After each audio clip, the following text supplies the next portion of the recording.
국립문화재연구소가 전통단청 안료에 대한 품질 기준을 마련하고 제조 기술을 보관했습니다.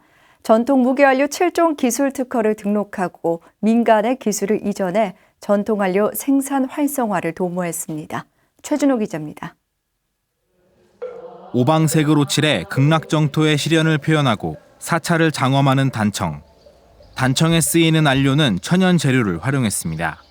하지만 19세기 이후 싸고 제작이 용이한 화학 안료가 유입되면서 전통 안료의 수요는 줄고 제조, 시공 기술까지 단절됐습니다.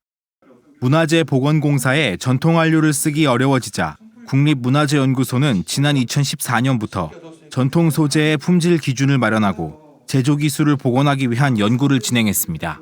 2013년에 숭례문 단청 안료 방락 현상을 계기로 이제 단청에 사용된 안료나 악교 등 재료에 대한 논란이 일게 되면서 어떤 국민적인 이슈가 됐잖아요.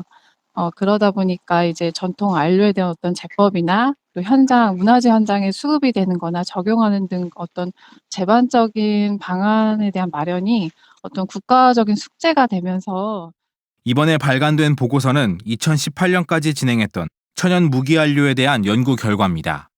고문원 자료뿐 아니라 현재 광물자원 정보를 토대로 국내 총 64개 지역에 대한 원료 공급 기반을 마련했습니다. 또한 천연 무기안료 7종에 대한 전통 제조 기술을 확보해 기술 특허를 등록하고 민간의 기술을 이전해 전통안료 생산 활성화를 도모했습니다. 고문원상에 한두 줄 정도 제법이 있어요. 그런 것들을 프로세스에 대해서 어떤 이론이 들어갔는지, 그리고 이런 프로세스로 재현된 안료는 어떤 특성을 갖는지 어떤 과학적인 데이터를 생산했다라는 거에 큰 의의가 있다고 생각하시면 돼요. 천연 무기안료 9종에 대해서는 주요 성분과 성능 기준, 이에 대한 시험 방법을 담은 품질 기준을 확립했습니다.